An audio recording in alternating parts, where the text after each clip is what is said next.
So here it is, the first Patreon exclusive video. What am I going to talk about? What's the subject? Well, it's a funny story. This is my Neo Geo, this is called an MVS, or a multiple video system. This is a one slot. I can kind of show you here. No, actually I can't. I can't go inside of it because it's actually from the back. And the way I have everything stationed here, it's a little bit up against the wall. But let me tell you the story about this. So this is my Neo Geo MVS, one slot. I bought it about 6 years ago. It only cost me $80. I bought it on Craigslist from this very strange guy. And he was a nice guy, but there's a strange story behind it.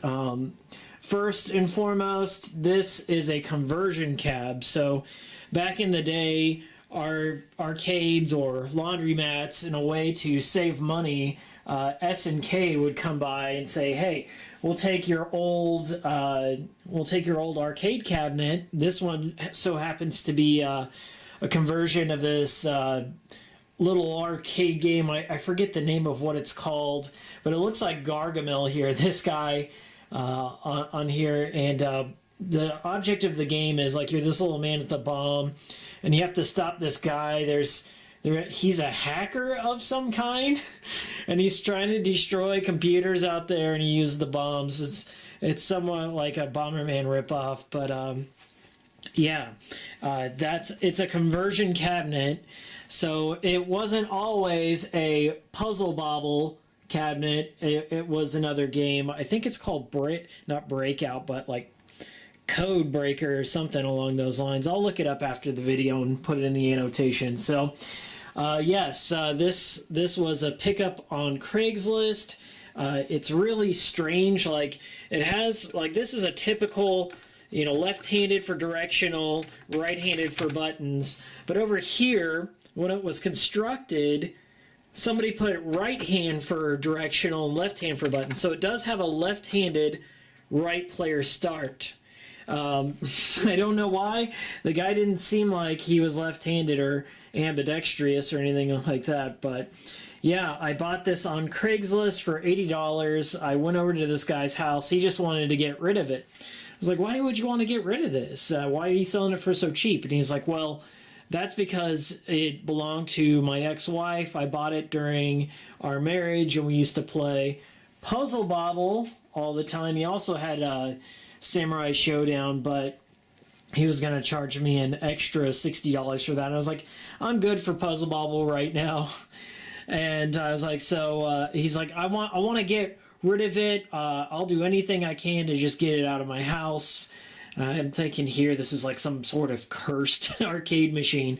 And no, apparently he divorced his wife because she caught him sleeping with her mother. So, and he just like, yeah, this has just got some bad juju associated with it, so I want to get rid of it. He actually dropped it off at my house. It was dusty as hell. I cleaned it from top to bottom. One thing you'll notice is that this is a interior monitor. You can't see it now, but once I get it lit up, and there's a speaker up top where I'm pointing the camera. Okay, I should mention that when I purchased this Neo Geo, the marquee would not light up at all, and this guy prevented this little like computer printout. Usually they have like a transparent gel that goes over here, and you can unscrew the marquee and then just swap them out on the fly. Like King David 73, he has a bunch of different marquees, but this one, the actual halogen bulb in there was burnt out, and I tried replacing it, and I guess there's something wrong with the wiring. So what I did is I got one of these little handheld halogen bulbs, like that you can just stick up anywhere, like in an office or whatever, and I plugged it into an extension cord, and I plugged like the main power supply into that extension cord, and now like I plugged that into a wall, so when I plug it in, the marquee lights up, but you can see it's not on currently. That's because it's about to get really loud. So I'm going to turn off the lights so you can kind of get the full effect, what it looks like. Yeah, just It lights up there. And there's a little switch. Sorry about this. There is a switch on top. And then it's gonna get loud. So there is a monitor in there. I rarely play this thing. You'll see it's lighting up there. And it's one of the loudest fucking games of all time. You guessed it. Metal Slug. Metal Slug. It's beautiful. Metal Slug was given to me by King David 73. Oh shit, it is getting loud. Hold on a second. Okay, so this is the back side of the MVS, and the only way I can get in there is if I unscrew it, and that's the only way you can swap out cartridges, so I'm about to do that right now. I think it's only held together by one screw. That's because I just got tired of opening it non-stop, but here we go. I should honestly leave the back of this thing off so I can swap out cartridges, but here are the innards. Now, I've cleaned this out several times. I got my tripod out for this. I've cleaned this out several times, but yes, this is the interior. Maybe I should go handy cam, but up here is the monitor. It's housed at this weird angle up there. Looks like it could be easily broken, so I try not to touch it, especially because I know that some of these wires here, if they're exposed, and if I touch them, I could get seriously hurt. Over here is what's interesting, though. This is what we call the MVS board. What it is it's a basic arcade motherboard, and since the MVS was designed for easy access, and it was supposed to be appealing to like laundry or arcade owners, and the big selling factor here is it's kind of like a video game console. This big VHS tape thing here, that is Metal Slug. That's an entire game, and these things are supremely expensive, so I'm very gracious that David from King Game Review donated this to the channel, and just donated it. He's a cool bro. You can also get multi-carts, and that's what I'm looking into. I think they're somewhere around $100, and you can just get basically every Neo Geo game on there. And then down here is just additional like the power supplies down there. You can see it kind of looks like a PC power supply. And then what I'm looking for right now is dip switches. I think this is the reason why I had the back on, is right here there's this little nipple that if it's open, I don't think it'll provide power to the actual board. But yeah, right now I'm on the hunt for the dip switches to turn, so I can turn down the volume and then it won't be overbearingly loud. Okay, some shit's about to get loud, but I did find where the volume control was. It's right next to these little wires over here. Let me zoom in. So, see how loud that shit is? That's louder. Just the slightest amount. I think that's a good volume. There's also a headphone jack right there. I don't know who would plug their headphone into an MVS, but I mean, there are some people that just want to play in the privacy of their own home, so that's still really loud. Metal Slug is one of the loudest fucking games ever made, let's be real. There we go. Okay, I also found up here, let me zoom back out. This is the manufacturer's operation settings, so it's like, this was for Blueprint. I figured out the name of the old game. Blueprint was the game that was the original game before it got converted into an MVS cab, so you could like adjust all the dip switches and turn on how many men you get per credit and how difficult the game is. I thought that was pretty neat. It was last operated on like in September 27th of 1994. So that tells you how old this cabinet is. It's I wouldn't call it like my prized possession, but it's something that I'm fascinated with. Maybe I should show you me changing out one of the carts here, and I'll put in something like Puzzle Bobble, okay, or Bust a Move as it's known in North America. Okay, be right back.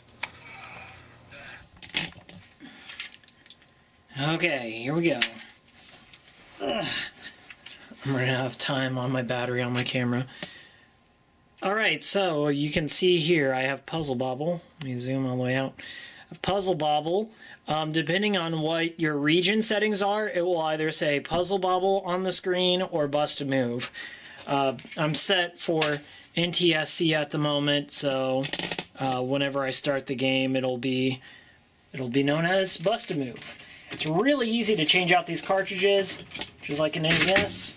You pull directly up. You can see here that it's got like hundreds of pins. I think it's like 128 pins, something along those lines. It's not kidding around. You can also get a consoleized version of this. It's called the AVS. The cartridges are just as big, but they're not compatible with one another, so that's something not many people know. You can get a converter. Getting into collecting for the NVS and AVS, it's really expensive. I don't recommend it. Buy a flash cart. Marcus from Retro Game Players might have more information on the subject, but there you have it. That's the big white cart there. That's Puzzle Bobble. It even was produced by SNK. I think Metal Slug was as well too. So let's get it started so you can see what this is like. So as you can see, I have Puzzle Bobble. This is actually called Bust a Move because it's in NTSC mode. Now the monitor itself has been used quite a bit. I mean, it used to sit inside a laundromat from what the guy told me. So you can see like the vertical position is a little off center. It's a little scrunch up to the left, but everything is still playable. I mean, the games still look nice. I adjusted the brightness and contrast so it doesn't look all washed out. The colors do look fairly good for something that was converted in 1994. I mean, let's be real here. But yeah, it's flashing insert coin, insert coin. My coin operation game is broken. I mean, this 25 cent lights up, but not this one. When this was pieced out or sold on the market, whatever you want to call it, some guy who was working on it, he built these two little switches here, which you can see. Now the left one, this one right here, is a color and monitor test. So if I press that, I can adjust some basic settings. Like I can adjust like the region, and I can adjust the colors and some of the controls. This little bar's in the way. And this button right here, that's the magic button. I just hit that as many times as I want. Every time I hit that button, I get a full credit, and then I can come up here and play the game. So let me angle this so it's not as awkward. It's going to be hard to play, but here's the full-on Neo Geo experience. You hit that button, and then I'm going to play while commentating here. So this is Bust a Move. This is actually one of my favorite Neo Geo games. I can play this non-stop, so I was really happy when I found out the guy like included that in there with no charge. I would have gotten Samurai Showdown, but I'm like not super passionate about fighting games. I like some of the weirder Neo Geo games like Blues Journey or Spin Master, but overall, I've turned down the volume significantly, so if you can't hear the game, I apologize. But overall, this is like one of the craziest things in my collection. Like, if I tried to buy this now without that deal, like I would have never bought it, honestly. Just because these things have so many pieces that something could go wrong, or replacing the monitor, or even buying a simple game is just such a chore to do. So that's why it's just not on my priorities. But I do plan on getting a multi-card eventually so I can play more games. And really the only time I play games on this is like whenever I want to brag to my friends or just, you know, when I have company over and they're like, hey, what's this? Can I play it? And then that's what we do. But all right, guys, that's it. That's my Neo Geo MVS conversion cab. If you're into collecting this sort of stuff, or if you have any recommended games, or maybe if there's any homebrew, just let me know. I am interested in this, and I know some of you out there, like retro game players, might have a better insight than me. But yeah, this is the arcade cabinet you see in a lot of the videos. It actually works. It's a real thing. So I hope you enjoyed this first backer exclusive video. Signing out.